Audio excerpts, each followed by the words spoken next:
In September 1972, a village boy from Dormaa-Aboabo, or Babu number 1, which is just a little over 10 kilometers away from here, arrived on this campus for initial 5 years of secondary education.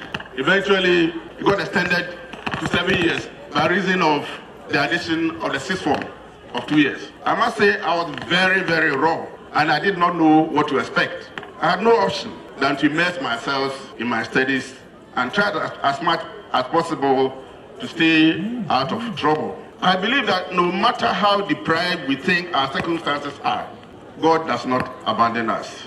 Otherwise, a village boy who started school barefooted in an uncemented floor, roofed with a cocoa leaf, would not have become the Inspector General of Police of Ghana. Right from its inception in 1947, the headmaster has already given you a history of it. Dormaa has remained focused on delivering the highest quality of secondary education to its students. With the student population constantly increasing over the years, emphasis still remains on maintaining the highest standards of quality education possible. Again, the headmaster gave us statistics of the performance of our students.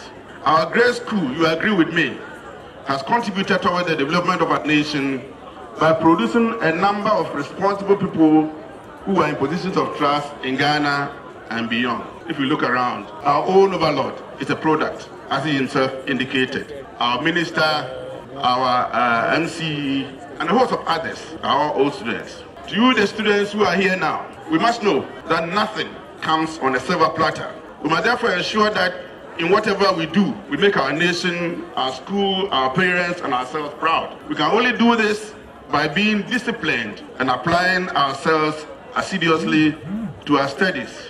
No matter what we do or where we go, there are challenges, and there will continue to be challenges and different choices ahead of us. What we need to do is to face those challenges head on, with our heads held high and our eyes wide open.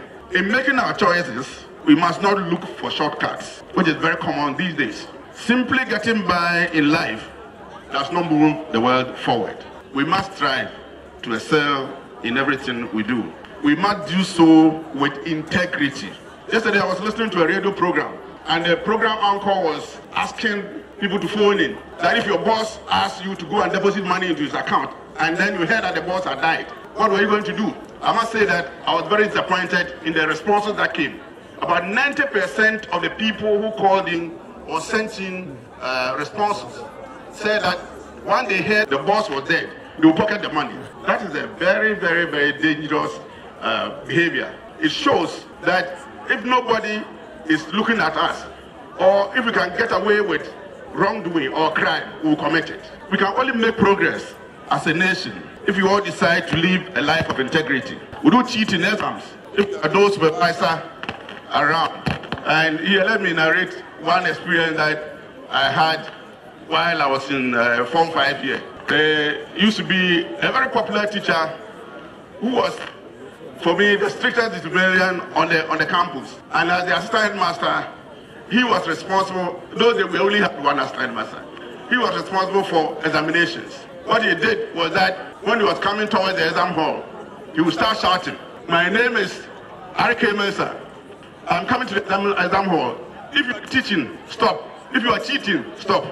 That strict disciplinarian of a teacher was no other than the father or the late father of our overlord. These are people who shaped us and made sure that you didn't cross any line. So today, even if he is not around, my overlord is here.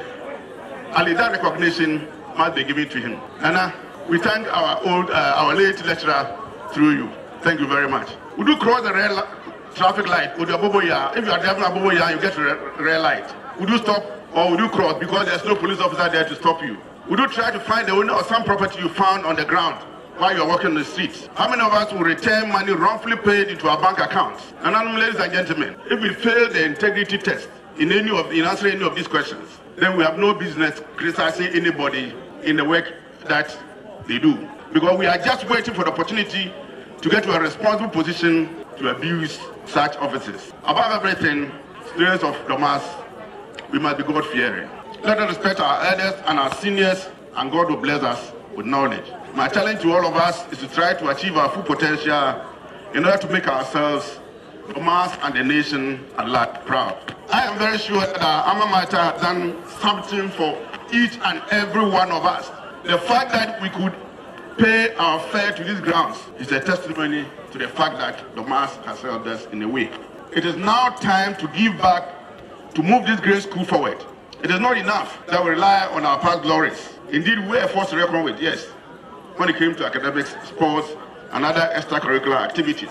I know. Now we look at other schools excelling in national competitions like the National Science and Maths Quiz. Those schools are able to do well because their own students have taken up the challenge of seeing their schools excel.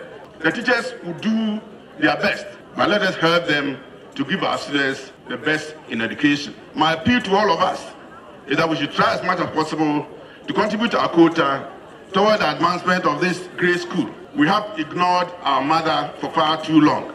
If you look around, you will find some of the buildings abandoned because they became death traps. It is sad. That is why I'm grateful to all those who conceived this idea of a homecoming and brought it to a fruition, to at least call our attention to the deplorable state of facilities on this campus. I am aware that some year groups have contributed their widow's mite at one point in time or the other.